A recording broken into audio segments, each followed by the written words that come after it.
everyone, welcome back to my channel. Today we're diving into the ideal order of investing for high income earners. So if you are earning anything over 250k or more a year, this strategy will help you maximize your savings and investments efficiently. Okay, let's get started. Step 1, build a cash reserve. This should be around 3 to 6 months of your living expenses. It's crucial to have this safety net before making any major investments. For example, if your monthly expenses are around $10,000, aim to save 30k to 60k in a high yield savings account. I use Allied Bank, but there are so many high yield savings account and they're paying around 4 to 5% interest right now. Of course, this rate will change when the interest rates in general will start falling next year, but it will still be much higher than traditional bank saving interest rates that we get, which is pretty much nothing. Step 2, contribute to your 401k to get the full employer match. This is essentially free money, so make sure you are not leaving it on the table. Contribute enough to get the full employer match. Assuming an employer matches 50% up to 6% of your salary, contribute $18,000 to receive 9k match. Step 3, pay off any high interest debt.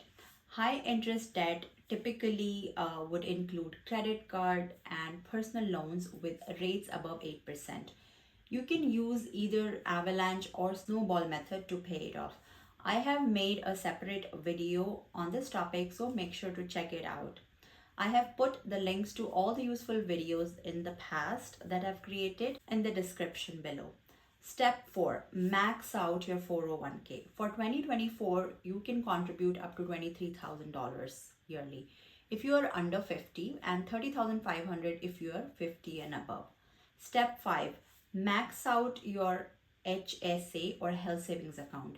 Contributions to HSA are tax deductible and withdrawals for qualified medical expenses are tax-free. The 2024 limit for a family plan is $8,000. Step 6, consider a backdoor Roth IRA. This is great for high income earners to invest in a Roth IRA despite income limits. So you can contribute $6,500 in a traditional IRA and then convert it to Roth IRA. Step 7, utilize the mega backdoor Roth. If your 401k plan allows after-tax contributions and in-service withdrawals, you can significantly boost your Roth savings. For example, you can contribute up to $43,500 to after-tax 401k and convert into Roth IRA. Step 8, contribute to a 529 education savings plan. This is optional and some people may not use it if they never decide to have kids. This is a tax advantage account designed to help save for education expenses, which most people use for their children. Step 9 is to invest in brokerage account. After you have maxed out all your tax advantage accounts, a brokerage account offers the flexibility and more options. Here is a list of all the good index funds and ETFs I recommend from Vanguard. So you can check this list. I will put it in the description also. Step 10, consider real estate investment. It could be a great way to diversify your portfolio and generate passive income through rental income. This could be through rental property investment or real estate investment trusts, also known as REITs. Step 11, pay off low interest debt. While it might not be as urgent as high interest debt, especially if you think about the economics, paying off any low interest debt such as mortgage or student loans can provide peace of mind. So does this all make sense? It will once I provide you with real numbers. So let's understand this with the help of an example. Assume you earn $300,000 after taxes and you have monthly expenses of around $10,000. So you want your yearly expenses of 120k plus savings and investments not to exceed 300k. So let's start. So here is a sample allocation plan based on your salary and expenses. First is cash reserve. Save 3 to 6 months of living expenses in a high yield savings account. So in this case, with 10,000 monthly expenses, it would equate to 30k to 60k. So your annual allocation could be $10,000 a year. and you can adjust it as needed. Next is the 401k employer match. Contribute enough to get the full employer match. Assuming an employer matches 50% or 6% of your salary, contribute 18,000 to get the $9,000. So your annual allocation could be 18,000. Third is to pay off any high interest debt. So your annual allocation could be $15,000 to pay off any high interest debt. Next is to max out your 401k. In this case, it would be $23,000 would be your annual allocation. Next is to max out your HSA, and the 2024 limit for a family plan is $8,000. So your annual allocation could be $8,000 towards it. Next is backdoor Roth.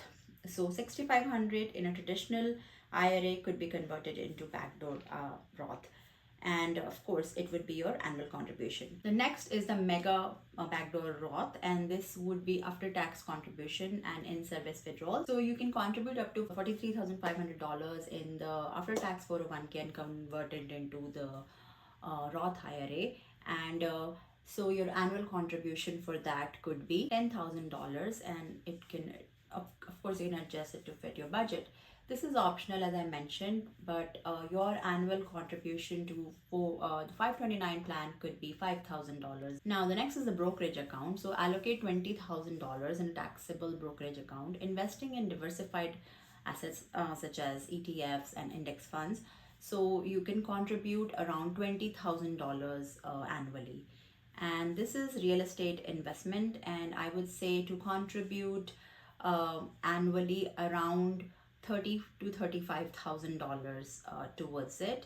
The last is to pay off the any low interest debt such as your mortgage or your student loan. So you can based on how much your mortgage is, contribute around $10,000 to $15,000 a year towards it, and which is around 3.3% of your total net income. If we look at the percentage spent on each category, 3.3% is on your emergency fund, approximately 6% on your 401k. Then for the high interest debt, you are spending around 5%. And to max out your 401k, you will be spending 7.7%. And for HSA, you will be spending 2.7%. And for backdoor Roth, it would be around 2.2%. And mega backdoor Roth is around 3.3%. 529 plan could be 1.7%.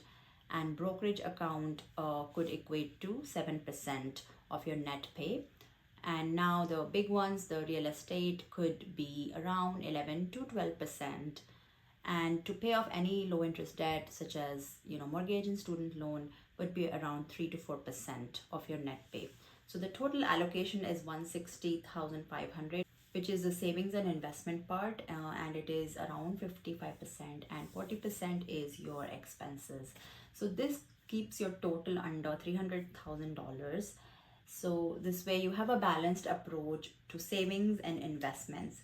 So there you have it. I think this is one of the ideal orders to invest for high income earners. Believe it or not, some people even with high income do not have the proper financial knowledge and they make mistakes. So even if you know some of it, I hope you've learned something new from this video. And if you want to share it with others, please do that. And if you found this video helpful, please make sure to hit the like button and subscribe to my channel if you are new. Thank you so much for watching, and I will see you in my next one. Take care. Bye.